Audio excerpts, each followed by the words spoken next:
So hello, welcome everyone.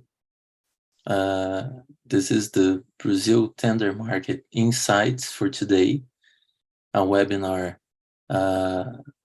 dedicated to learn some interesting facts about Brazil, one of the biggest and most complex markets worldwide. My name is Franco. I am a part of QBRM team based in Brazil, Brazilian, dedicated mostly to Latin American countries. And today we have three important guests. If you can move please to next slide. That is George from QBRM, Nico from growpal, and Christos from Salesforce. Please welcome to you, George, Nico, and Christos, if you can introduce yourselves to those that don't know us. Of course, Franco, thank you.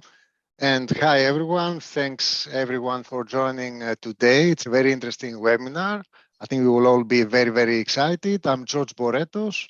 I'm one of the co-founders and co-CEO of QBRM. In QBRM, we are a specialized software vendor who specializes in tendering.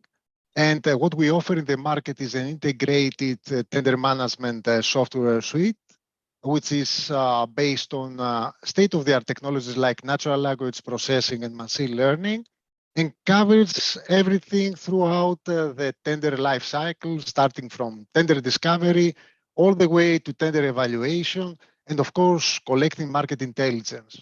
And the last part of our software is exactly what we used in order to collect information, and based on this information, we will deliver and present most of the insights that you will see today. So again, thanks everyone for joining, and I'm handing over to Nico and then to Christos to also introduce themselves and their companies. Thanks. Thanks a lot, George. Hi, my name is Nico. I'm the CEO of growpal. We are doing tender consulting when it comes to tender processes, capabilities, organizations, trainings, and all specialized for the pharmaceutical industry. I have a background in tendering for pharmaceuticals. I had the good luck and opportunity to be part of the team that has built up and then later on led the global tender team at Pfizer, and been a partner to QBRM for the last 3 or 4 years. Looking forward to the webinar and handing over to Christos. Hi to all again from me. My name is Christos Katsikogiannis. I'm working with Salesforce as a territory manager. As most of you will probably know, Salesforce is the leader in the CRM industry, customer relationship management. And QBRM is one of our proud partners, specializing in the tendering process that you will follow now. And I hope it will be a great webinar for all of you. And before we proceed, I just wanted to say a very warm welcome and thank you to Christos and to Salesforce, and say that from our side also Salesforce is an extremely strategic and very important partner for us. And it's not out of chance that we chose Salesforce as a platform to develop our own integrated platform and software, our Tender Central software, because Salesforce is so scalable, so flexible. It can grow as you grow, as your needs grow. It's a best fit for small companies, mid-sized companies, big companies. It's a best fit for everyone. And also it has great integration capabilities. And for all these reasons, we chose Salesforce, first of all, to be our strategic partner and also to be the basis and the platform to develop our own solution. So again, Christos and obviously Salesforce, thank you so much for joining today. Let me then add something last, because for us in Salesforce also the Latin American market is very, very important. And also the healthcare market that you are representing very well, and you are doing a great job there. And I wanted to point out also that we made a good partnership because we have the same focus. We are both focused on view, and that's why we work so well together. Thank you again for the invitation. Excellent. So moving on, just to clarify our webinar logistics, this is being recorded so you can access furthermore. Our presenters would take 45 minutes to present, run some very interesting slides to you. Please use the Q&A button to place any question that will be answered in the end. In this 5 minutes time, we are going to take to respond to some important questions, okay? And the slide deck will be available to downloading in a couple of days. In understanding the points we're going to run, we're trying to understand a little bit of the pharma and medtech markets in Brazil. We're going to learn something, some important points about market overview and growth in the past years, the tender types and procedures, just to understand the complexity Brazil is. Buy and tender authorities view to understand who are the players and how they are running their purchasing process, a molecule view and a supplier view, a final executive summary, and then the questions and answers. So I think we can move on.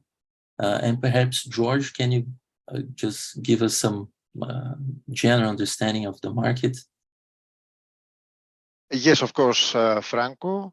And let's deep dive now and start examining all the different aspects of the Brazilian market, the life sciences Brazilian market. I'm talking obviously about pharma and medical technology. Actually, it's a very exciting market. We were overwhelmed with all the findings and all the insights that we found. And also, it's a very difficult and complex market, but we will say more about that in a while. First of all, let's see what we're going to see today. What's our main focus? Our main focus is the government tender market. So if this is the whole market, the whole life sciences market, include both pharma and medtech, then almost 1/3, 30% of this market goes through public tenders. This is the part that we will be focusing today. Again, the source of all this information that we will be presenting and most of the insights we will be presenting is through our software that connects with several tender sources and analyzes the information. In this case, for this presentation, we focus on one side, the transparency portal in Brazil, which focuses and captures federal level tenders.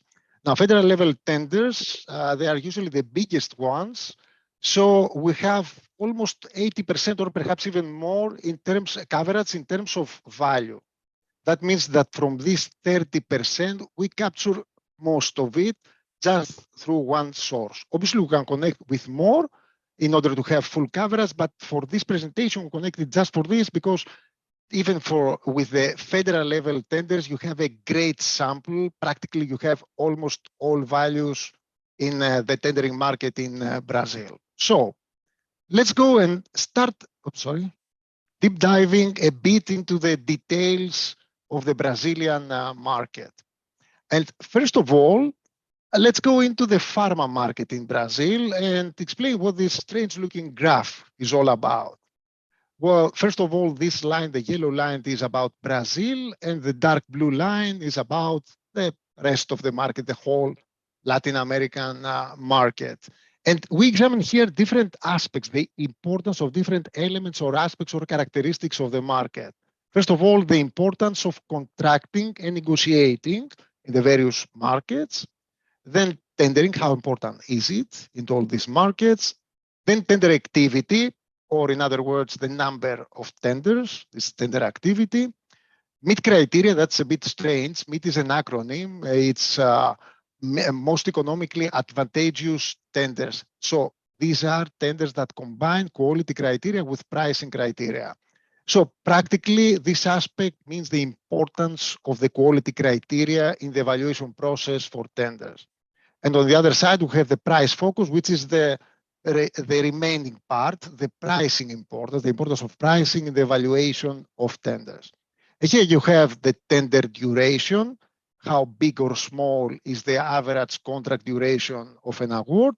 And finally, here we have the time to submit, meaning the average time between the publication, the official publication, of a tender until its official deadline for submission. And this one, it's more of a norm worldwide and cross industries because we find that in most cases all around the world, not just Brazil, and not just for pharma. It's between 30 to 45, 50 days. So it's like a global, worldwide norm. Anyway, if you check the two lines, you will immediately see that in most cases, Brazil versus all other countries in Latin America, they have the same behavior, but there are a couple of exceptions. Practically what? Tendering. The Brazilian market is more heavily tender, so tendering is more important. You can see the difference here. And as a result, obviously, it has a larger number of tenders. And it has more price focus, and meaning that mainly the tenders in Brazil that are issued and published in Brazil are price oriented, mainly because of the Public Procurement Act, as it dictates that pricing is the most important winning criterion. But there are some other important conclusions for the market that have nothing to do with this graph, but they are important, and I want to present them as well. For instance, reversed auctions are very important, especially for the generics part of the market, obviously to bring down prices a bit. Also distributors. Distributors are key players in the market, and many international, multinational companies, pharma companies, are using distributors to penetrate the market. We've seen that to many other countries, by the way, and to many other industries, but this is the case for Brazil and the pharma market. But I believe the most important characteristic of the Brazilian market is its complexity and fragmentation. It has, as most of you probably know, the three different layers, the federal level, which is what we capture right here, the state level and the municipalities. And also there are individual public and private hospital tenders and cases out there. All this constitute a very, very complex environment and very difficult to consolidate and capture in one thing. And this is why we focused mainly on the federal level and on the federal tenders, because through these tender shows, we can capture 80% of the value of the overall market and give some very, very representative insights that you will see afterwards. Again, we can capture everything, but for this study, let's call it like this, or this webinar, we focus only on the federal level. So let's move on and see a bit the evolution of the market through the years, and we have many years, as you can see here, that we analyzed. You see the green line is for pharma and the blue one for medtech.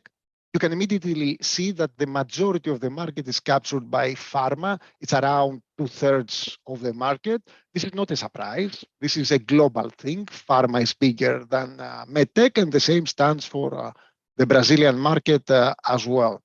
However, in terms of growth, you do see some differences. Actually, one main difference. The pharma market is growing. It has a slightly increasing growth trend. There is a fluctuation around COVID years. That does not imply that this is caused entirely by COVID, obviously by COVID, by other factors as well. However, there is a big fluctuation here. However, the overall long-term trend is definitely a growing trend. If you see the medtech market on the other side, it's not like that. It's a bit stagnated. It's flat line. It has an almost stable value. By the way, what you are seeing here is the award value per year, just to clarify that. And in the medtech industry, you do see some smaller fluctuations, especially in the middle of the previous decade.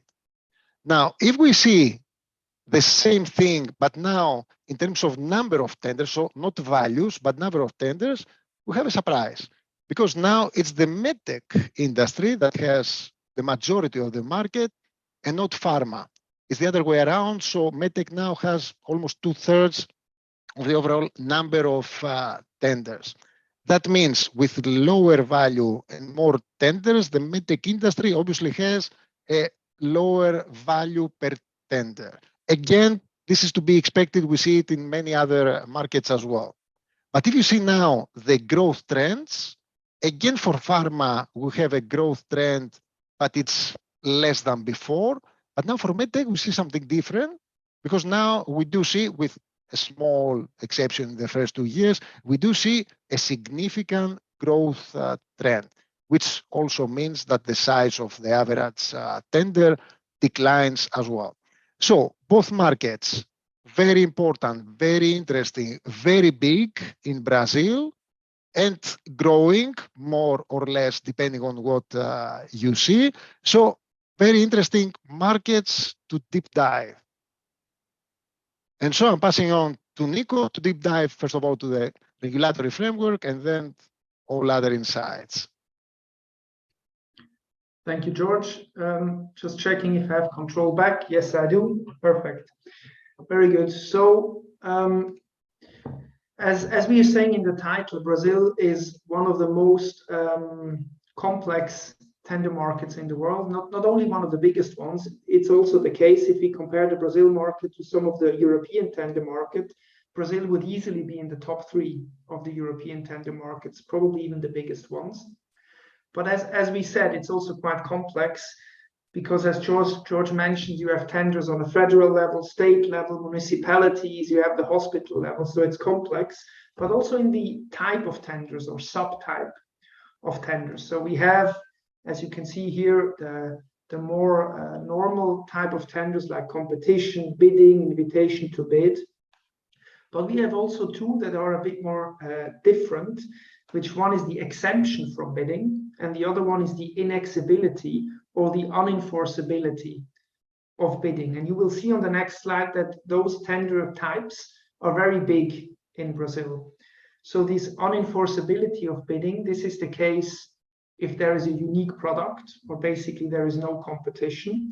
In Europe, we have this as well. We call this the non-competitive tenders. This is the case if by law the tenders have to be published, but there's only one company who actually has the product or the molecule. So we also see that in Brazil. We also have the exemption from bidding, which can be applied in emergency situations. And obviously COVID qualifies as an emergency situation, and you will see the impact that this had on the tendering business in Brazil. But also exemption from bidding can be applied in the purchase of hospital products as well. So why are we showing you this? It's because these tender types take a big part of the Brazilian tender market. So the exemption from bidding over the last 8 years took almost 40% of the award values, and also this unenforceability of bidding another 28%. So these are very important tender types that we need to understand. And as you see in medtech, this is quite different. In medtech, the traditional bidding, the pregão, is over 80%. But in pharma, it's much more restricted. So of course, when we saw these figures, we wanted to understand more and wanted to see what's behind this, especially this exemption from bidding. So we had a look at how did this develop over time. So the blue line here is the exemption of bidding. So you see that over the years, the importance of this tender type has been growing. It lost a bit of importance over the last years, but then it was peaking again in 2021. And as I said before, this is due to this emergency situation that applies. So this is definitely COVID-driven, this peak. You also see that the traditional bidding was growing in importance, and the unenforceability of tenders here was declining over the years. So if you want to deep dive now a bit more in this exemption from bidding and want to understand which products are in this category, we see that this is heavily driven by vaccines. So over the last 8 years, $5.6 billion have been exempted from bidding, and over half of this is vaccines due to the emergency situation with COVID. We also have hematology products, quite big, and then a lot of the big biologics, biosimilars like infliximab, etanercept, trastuzumab, etc., which are, a lot of them are hospital-driven products. So this explains why this category is that big, especially if you look at vaccines.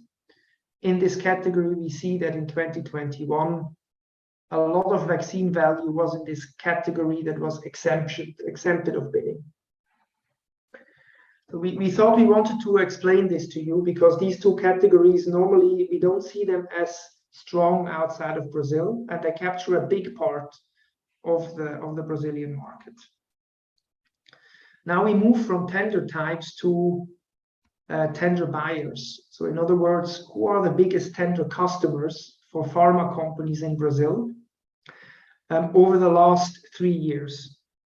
And as George was saying, we're talking about federal tenders here, so not a surprise that the Ministry of Health is the biggest tender buyer in Brazil. We also see in position 3, we see the army, and position 4 is the Brazilian hospital group, which is quite interesting, which is a hospital group that has the 40 biggest public hospitals in Brazil under their hood. So it's quite a big public hospital group that is buying. Now you might wonder, as we did when we saw this, what is the Fundação Oswaldo Cruz, which seems to be a huge customer, but for people not in Brazil or not in LATAM, might not know what it is. So this foundation is a national institution for R&D in biological sciences. It's located in Rio, and it's linked to the Ministry of Health. It has been created in 1900 by the physician called Oswaldo Cruz, and it's one of the most important institutions for health science and technology in Latin America. So it's a very big, renowned institution linked to the Ministry of Health. So knowing this, again, then it's not a surprise that it ranks this highly up when it comes to the biggest buyers. When we now look at medtech, so before we looked at pharma, now we want to know for medtech, what are the biggest buyers? We see the same players in a bit of a different ranking, but we see again this big public hospital group that is at number 1. We see the army coming in second and the Ministry of Health third. We also again see the Foundation Oswaldo Cruz on the 5th position. So similar players, not surprisingly, but in a bit of a different order between pharma and medtech. We also wanted to understand a bit the geographic distribution, so to understand what are the biggest cities in terms of tender awards. And when we look at pharma, we see that the capital, Brasilia, is by far the biggest one when it comes to tender awards, followed by Rio. And then many other big cities like São Paulo come with a considerable distance to Brasilia and Rio de Janeiro. In medtech, it's the same too, but in the opposite order. Brasilia has the highest awards. Rio has the highest awards, followed by Brasilia. And then we have Belém, which is a city here right at the entrance of the Amazon, which also has a very high award value for medtech. So this is the geographic distribution when it comes to federal tender awards in Brazil. Now we are moving from tender buyers to molecules or to products. So we wanted to understand what are the biggest products in federal tenders in Brazil when it comes to award value. So this is again from 2013 to 2021, and we see that it has been dominated by vaccines heavily, followed by hematology products, and then some of the big biosimilars, again, adalimumab, trastuzumab, etanercept, and infliximab. I think, again, this is not a surprise that the big vaccines are here, but then also the biosimilars. They are heavily tendered and with a considerable price, so the award value is high in these cases. So these are the last 8 years. If we now drill into and want to understand what was the impact of COVID, and we just look at the last 2 years, not surprisingly, vaccines is still on top, but then we have these diagnostics and analytics that are linked to COVID. So we can definitely see, if we just zoom into the last 2 years, the tender business in Brazil in pharma has been dominated by COVID-related products. And especially vaccines, right? If we look at the vaccines award value over the last 8 years, you see this huge peak in 2021. And this is actually when the Brazilian vaccination program started. It was in 2021. So this goes hand in hand also with the vaccines award values. We also wanted to have a look at biosimilars. Biosimilars is always a very interesting topic or category when it comes to tendering.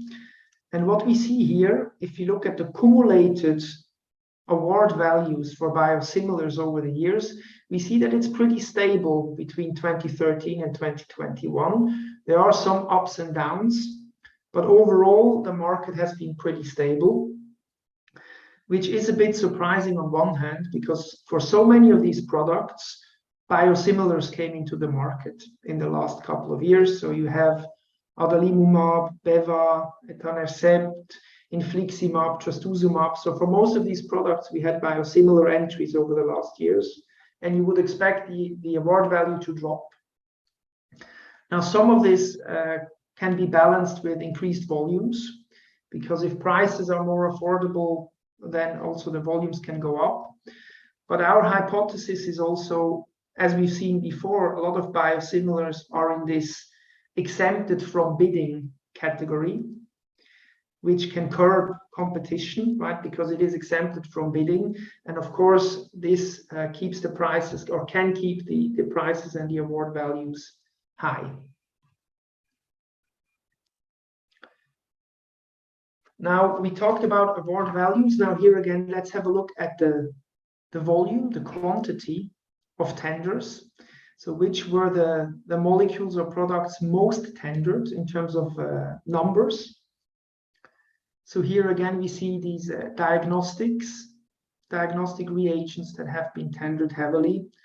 But then, and again, this makes a lot of sense, we have a lot of big off-patent molecules like paracetamol, omeprazole, metformin, simvastatin.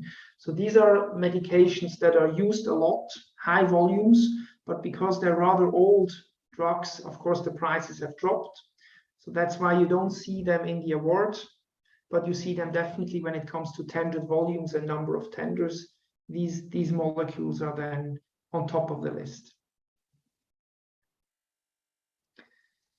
Now let's do the same for medtech. What are the highest tendered values for medtech? The first category, unfortunately, it's a bit broad. It's accessories for medical equipment. Then second come in gloves for non-surgical procedures. And then the third position is stents. This is the last 8 years. Now again, let's zoom in and see the COVID effect on this. And here you see the gloves are on number 1. You see also the test kits very high up. And you also see the masks very high up. You then have syringes. You have condoms very high up and oral contraceptives. Whether this is COVID driven or not, that's up for interpretation. But these products are very high up as well when it comes to value of tenders in Brazil. Good, so now we looked at the molecules as well.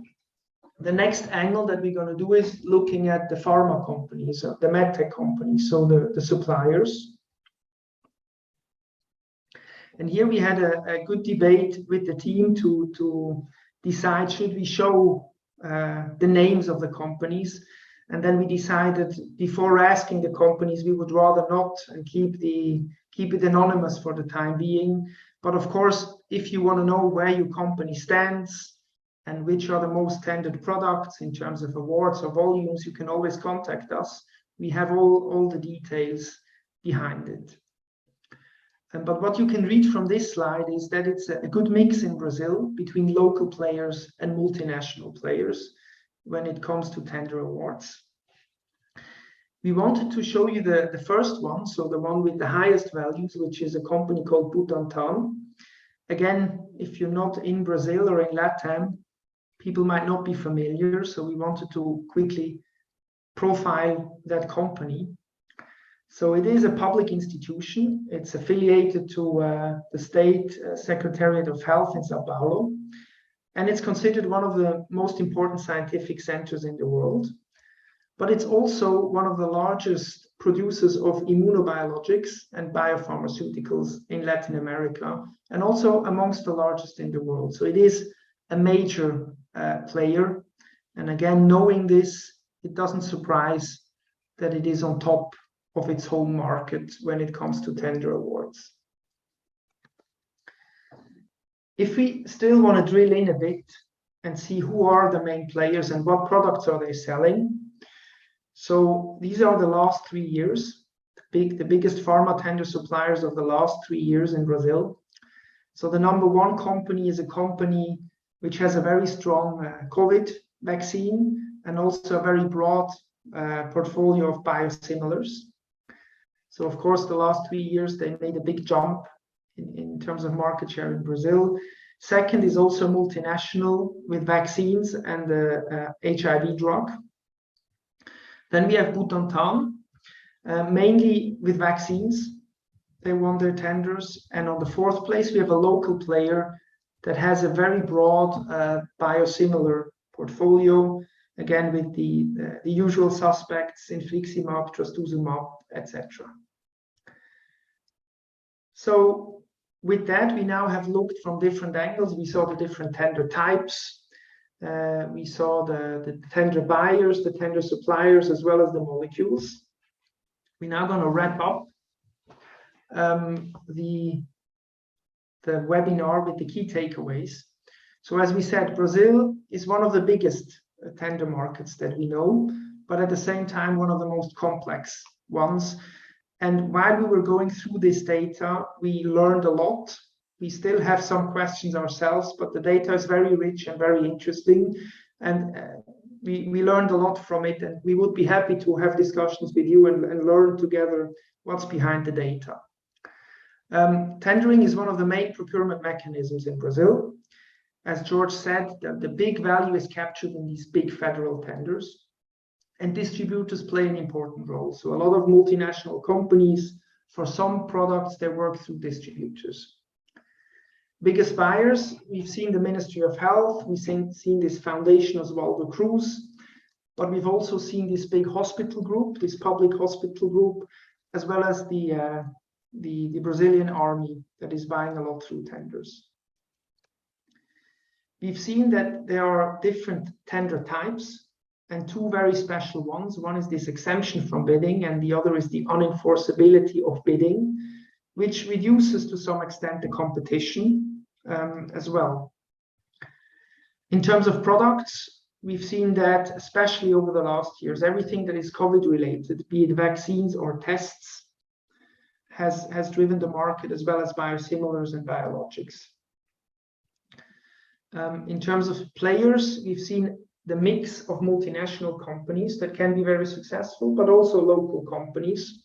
And of course, especially companies with a vaccine portfolio and a biosimilar portfolio, they have achieved the highest market shares. So this is in a nutshell the findings we have. Of course, this is high level. We can drill into much more detail, but I'll hand over to George to tell you more a bit about the options and the possibilities we have. Back to you, George. Okay, thank you, Nico. Thanks for the nice summary of everything that we said. I hope that you all find these findings amazing and exciting, as we all did when we explored them. I mean, it's great to see local versus multinational companies and the relevant dynamics as they unfold. It's exciting to see how the market unfolds all through the years, the differences between the two industries, medtech and pharma. Although related industries, they do have their own pace and a different rhythm and a different footprint in the market.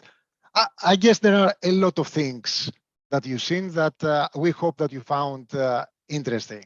But having said that, obviously it's a general presentation for all.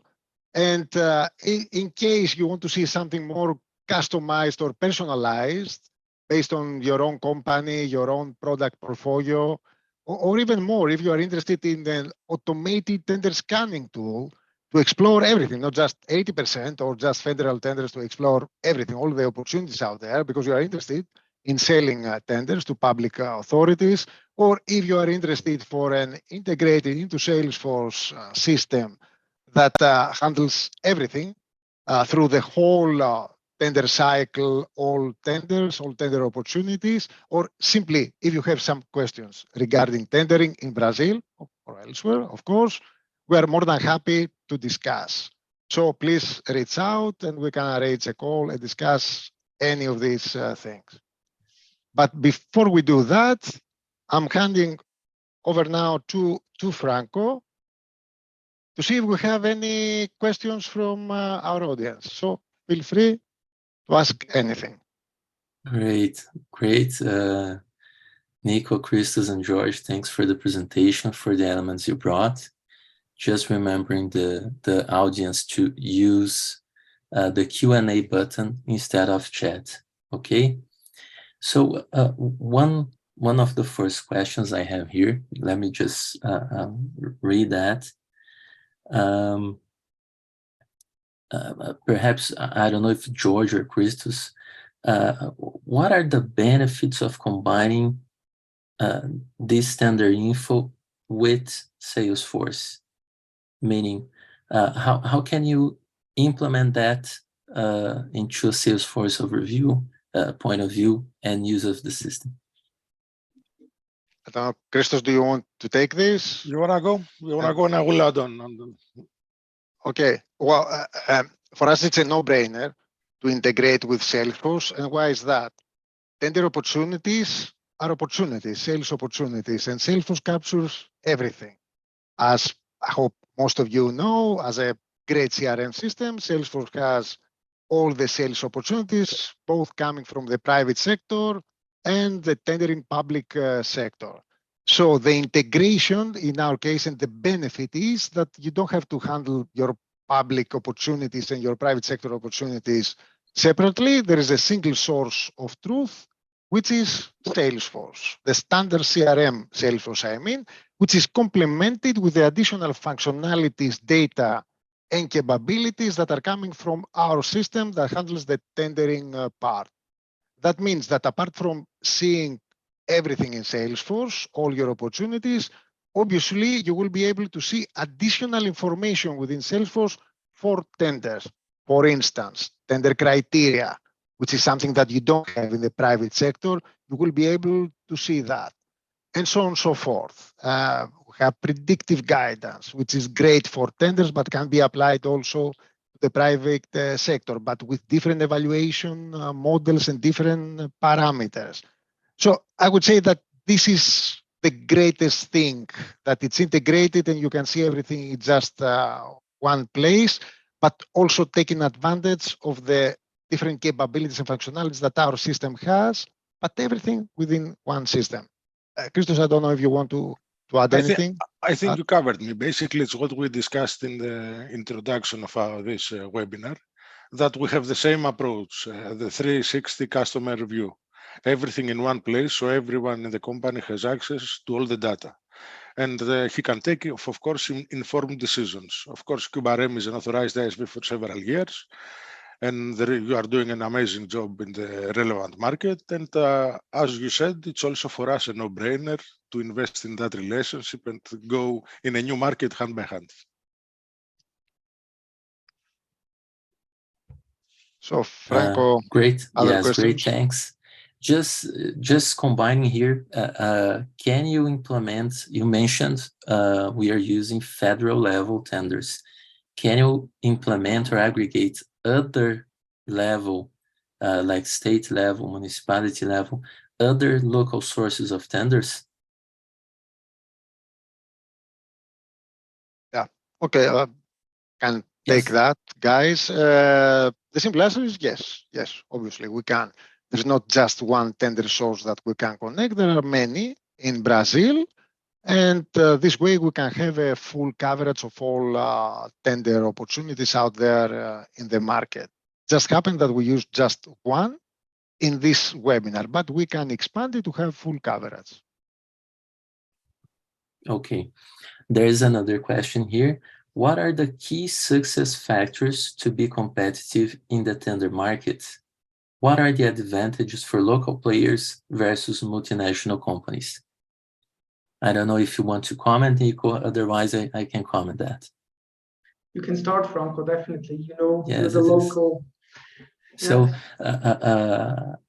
I mean, a good relationship with authorities is always good, but you're never going to do anything if you don't register your products and comply to local authorities' needs and requirements. So we saw in the slide that we have a very mixed participation from either local or multinational companies. All big players are in Brazil, by the way, and there are some local companies. So bottom line is there's a room to participate here with your company. I don't know the company of the asker, but there's a full place here, and having this technical logistics and compliance checks, I think you're totally welcome to participate and probably to win some tenders here. Franco, if I may add, I mean, as we talked a lot about the complexity and having thousands of tenders in Brazil. So of course, visibility is key to see the tenders that are out there that are relevant for you. And then I think also a good level of optimization and a good efficiency in your internal processes and a good prioritization, right? Because you will not be able to answer maybe to all the thousands of tenders. So it's important to pick the right ones with the right mix of profitability and probability to win and the right supply reliability and all these factors. So it's seeing all the tenders, that's the one thing, but then also picking the right ones to go after might also be really critical in Brazil. Great. So another question here.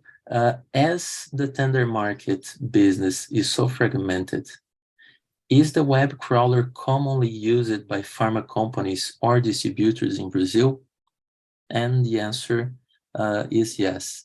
There are several portals today. As we mentioned, the law was published in 1993, and a new law is just being placed to aggregate all tenders to one single portal, like a shorter but totally consolidated portal.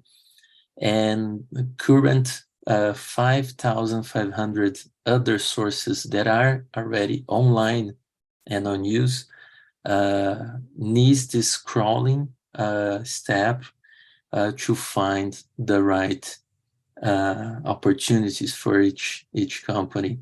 And especially this is what QBRAM does best, is to combine all those efforts in a structured way and harmonizing all those different tender sources into one single place and single language, because all those local websites have different languages, different addresses, different ways to get information. Some information are not totally open. You need to dig a little bit. So this was for me, guys. There's another question here. How about the price erosion in Brazil, comparing with other countries? The score of price focus of Brazil is higher than the average. In previous slide, does that mean the price erosion in Brazil is more fussy? I don't know, Nico, if you could help us on that, or George. Nico, do you want to? We don't. With this database, we were not able to really compare in the end the net prices, right? We know from the law and from the award criteria that there is a higher focus on price in Brazil than in some other countries. But what does this actually do to the price level of the individual product? We have not analyzed this yet. Of course, it depends heavily on the products. From some research, we've seen that In some areas like biologics, biosimilars, the prices are higher than in other Latin American countries. But we did not analyze this for this webinar. So I could not, for some, let's put it that way, for some portfolios, we know that Brazil has higher prices than other Latin American countries because they've been accepted in this exemption of the bidding part. Yes, great. And also there are some other elements in, oops. Yes, I am not on mute, sorry guys. And there are also some geographical elements regarding some tenders, because if you go too far from your production facility, logistic costs and other elements might be a part of your pricing. And moreover, the pricing laws for medicines and the Brazilian taxation system that differs a lot from United States, from all European countries, that change the pricification. If you look to take a very clear understanding, yes, we should run a specific study, removing taxation to understand the cost chain and price formation. Can I add just one thing here, Franco and Nico? Obviously, I'm just guessing. It's not that we analyze this data, as Nico said, but since the Brazilian market, first of all, is price focused based on the regulatory framework. And second, there are so many auctions. I mean, there are in Europe, for instance, as well, but not so heavily used as here in Brazil, especially for generics drugs. I wouldn't be surprised if the price erosion is bigger, or at least getting bigger versus other countries or versus previous years. Again, I'm just guessing, but it does make sense if this happens eventually because of the structure of the market. Yes. George, there's a question for you. Not sure Has my name? This no, almost has your name, but it's very related to you. Oh my Please God. enlighten us with this.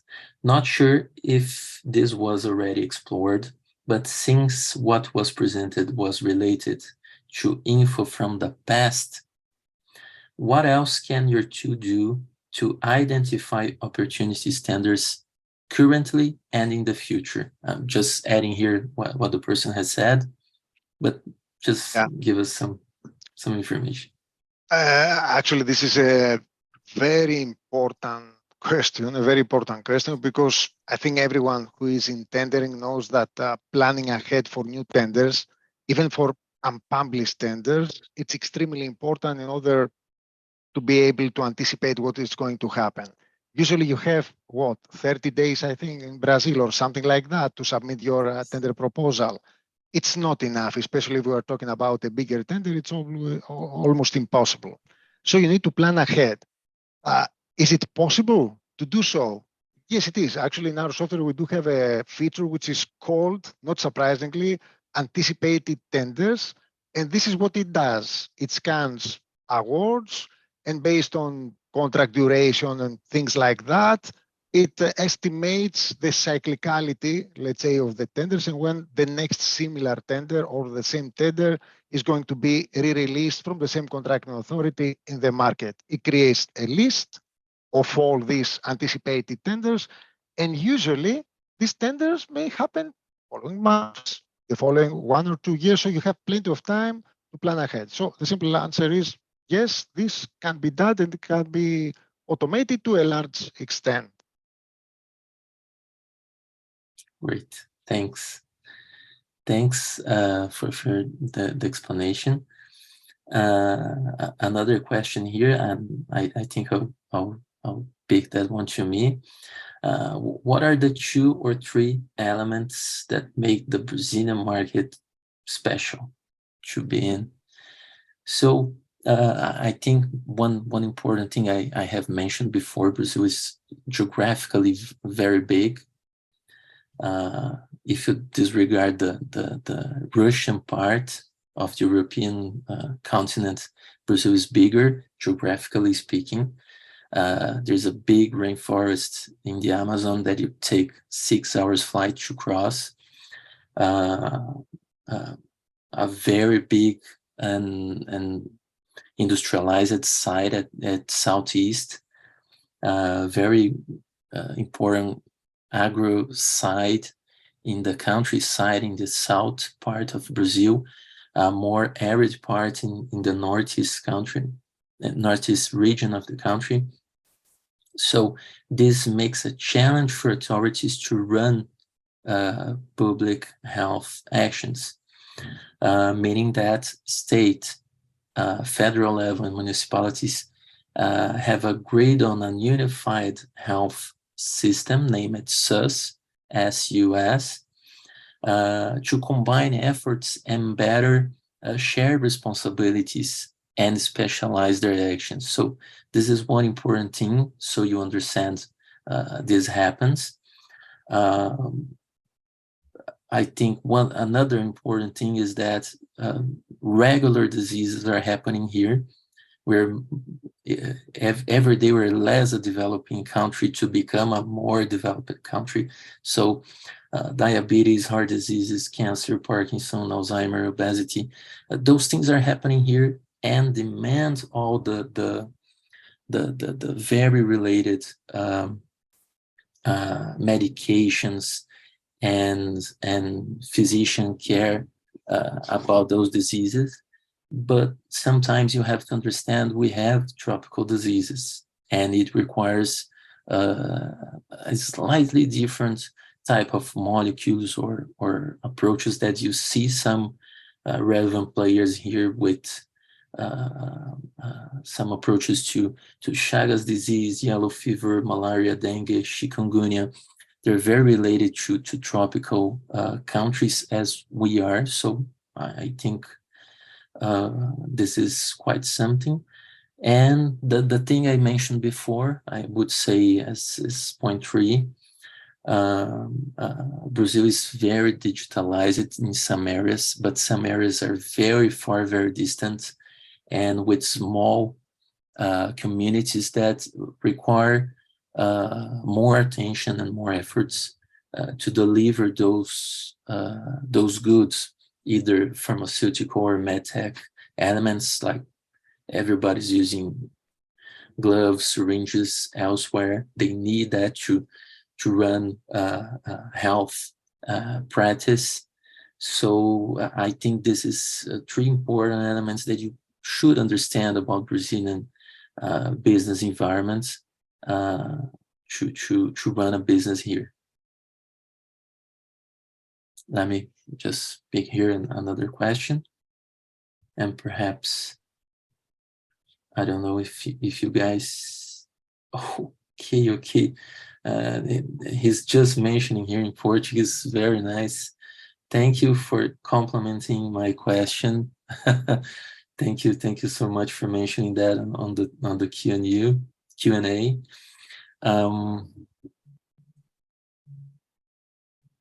Let me just pick this last one. So how has the market been affected by COVID? I'll mention that here too. So if you consider all the previous aspects I have mentioned, public authorities had to inject a lot of money to keep public services running and food production chain running, but also to enlarge the capacity of hospitals to receive those in need with COVID. So there was a lot of investments, not only on drugs, on medications or general medtech equipments, but also to enlarge the quantity of rooms available and be prepared to those in need during the pandemic. And Franco, what we've seen in the data as well, right? It's definitely the products that have been tendered have been massively influenced by COVID. So vaccines, gloves, tests, anything related to COVID came up. And what we've also seen, the type of exemption from bidding has raised massively driven by COVID because it's an emergency situation, right? Yes. A huge Yes. impact on the tender business in Brazil. Yes, and perhaps the last question, just to clarify here, as a comment,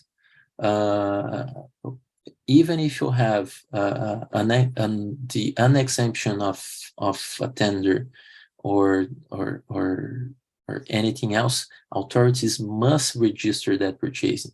Like if you have an under patent molecule, there's no reason to present any competitor during the process, but yes, authorities must register the need, the process, and the participant, the owner of the patent, must register and place their willing to participate, and that all that process must be registered following the law. So it's mentioned as an enforceability or the of tender, but there is a registering process indeed.